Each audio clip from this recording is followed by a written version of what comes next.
Bonjour, je m'appelle Marie-Madeleine Dolmans, je suis médecin gynécologue et je suis responsable également du pôle de recherche en gynécologie. Nous allons parler aujourd'hui de la reproduction humaine et cette thématique englobe trois grands thèmes qui sont la fertilité, tant masculine que féminine, et les désordres hormonaux. Pour ce qui est de la reproduction humaine, nous voyons évidemment en consultation de nombreux couples avec un désir de grossesse, mais il y a également tout l'aspect recherche que nous développons. Donc ces recherches pour la reproduction humaine impliquent trois grands groupes de recherche: la gynécologie, l'andrologie et l'endocrinologie. Donc au laboratoire de recherche, nous développons plus l'aspect fertilité et donc la préservation de la fertilité pour les patients cancéreux. En effet, la chimiothérapie et la radiothérapie que ces patients vont recevoir vont les rendre stériles. Pour préserver leur fertilité avant de commencer leur chimiothérapie, nous avons développé au laboratoire de recherche différents aspects. Et donc les jeunes garçons, il y a la congélation du tissu testiculaire immature, et les jeunes filles, on a la congélation du tissu ovarien. Pour les adultes, il est possible de préserver pour les hommes le sperme avant de commencer la chimiothérapie, et pour les femmes, il est possible de préserver soit les embryons, soit les ovocytes. Pour les femmes, afin de préserver les ovocytes ou les embryons, ces patientes doivent subir une stimulation ovarienne, donc comme pour une fécondation in vitro classique. Et les embryons ou les ovocytes sont alors congelés pendant plusieurs années, le temps que ces patientes soient guéries.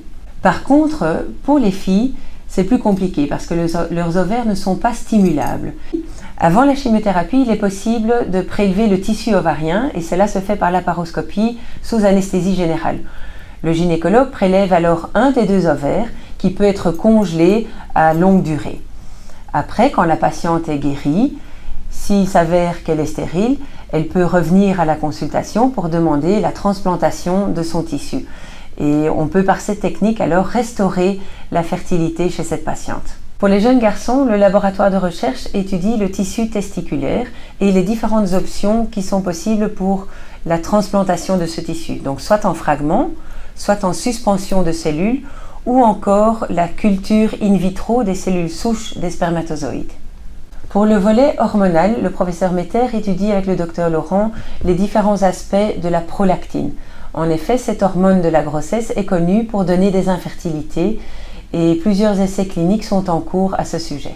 Pour ce qui est de la femme, il y a encore deux grandes pathologies qui sont étudiées au laboratoire de recherche et qui peuvent induire une infertilité chez la femme. Ces deux pathologies sont l'endométriose et les fibromes utérins. L'endométriose est une pathologie qui donne des douleurs, surtout associées aux règles. En effet, l'endomètre, qui est la partie interne de l'utérus, qui d'habitude s'écoule via les règles, peut également s'écouler via les trompes et s'implanter chez certaines patientes au niveau de l'intérieur du ventre. Cette endométriose peut avoir différentes formes, sous forme de kyste, sous forme de petites lésions superficielles ou sous forme nodulaire profonde. Pour le moment, au laboratoire de recherche, nous étudions l'endométriose nodulaire profonde et comment ces lésions arrivent à grandir, à migrer et comment elles arrivent à donner autant de douleurs. Une autre pathologie bénigne qui peut être responsable d'infertilité sont les fibromes. C'est une pathologie très fréquente, encore plus fréquente dans la race noire, et qui, à la base, représente une cellule musculaire lisse de l'utérus qui devient folle et qui commence à proliférer. À la longue, cela donne un nodule qui est appelé fibrome. Ces fibromes peuvent être situés à différents endroits de la cavité utérine et en fonction de leur localisation et de leur taille, peuvent donner des symptômes soit de règles hémorragiques, soit de douleurs, soit de compression des organes voisins. Ils sont également impliqués dans l'infertilité s'ils sont localisés à l'intérieur de la cavité ou en contact avec la cavité ou s'ils sont de grande taille. Au laboratoire, nous étudions le mécanisme d'action de cette molécule l'ulipristal acétate sur la diminution de volume des fibromes. En 2003, une patiente atteinte d'un lymphome de Hodgkin, qui était guérie et stérile suite à son traitement, est venue nous trouver à la consultation de gynécologie.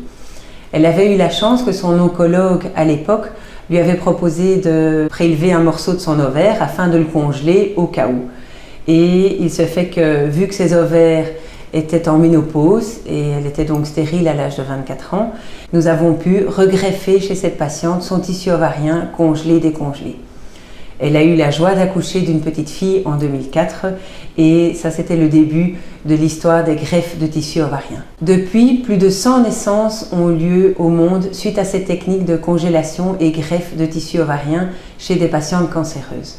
Sur les 22 patientes qui ont bénéficié de cette technique de greffe de tissu ovarien à Saint-Luc, 9 patientes ont été enceintes et ont accouché de bébés. Au total, 13 bébés sont nés de la technique à Saint-Luc. Mais il y a certaines patientes, comme les patientes leucémiques, qui ne peuvent pas bénéficier de la technique. En effet, la leucémie est une maladie du sang et dans le tissu ovarien, il est possible de congeler du sang et éventuellement certaines cellules leucémiques. Au laboratoire de recherche, nous travaillons beaucoup afin d'apporter aux patientes leucémiques également une option d'utilisation de leur tissu ovarien.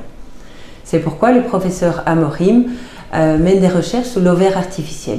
Avec son équipe, nous essayons d'isoler les follicules. Donc le follicule est l'entité qui permet justement de restaurer la fertilité chez les patients et on pourrait isoler uniquement cette entité présente par milliers dans le tissu ovarien que nous congelons.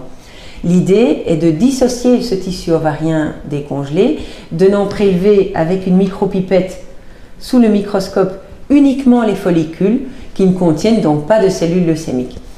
Ces follicules pourront être mis dans une matrice et cette matrice, englobant les follicules ovariens et quelques cellules que nous rajouterons, est appelée l'ovaire artificiel. On peut même aller plus loin en recherche et maintenant nous savons que la ménopause induit chez des patientes un risque accru de maladies cardiovasculaires, de perte de densité osseuse, également d'autres désagréments suite à la privation en œstrogènes chez les patientes. Et de plus en plus, la tendance actuelle est d'aller vers une substitution hormonale naturelle.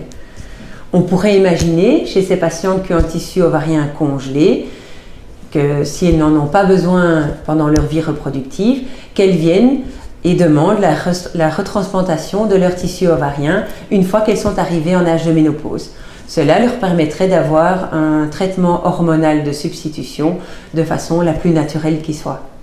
Bien sûr, toutes ces recherches ont un coût et pour le moment, le laboratoire essaye de récolter des fonds afin de pouvoir développer les essais cliniques pour l'ovaire artificiel. Avec tout ça, nous avons vu que la recherche en reproduction humaine implique différents thèmes de recherche, différents acteurs et ils sont tous là pour que le miracle de la vie puisse se perpétuer et qu'il puisse apporter dans chaque famille son petit bonheur.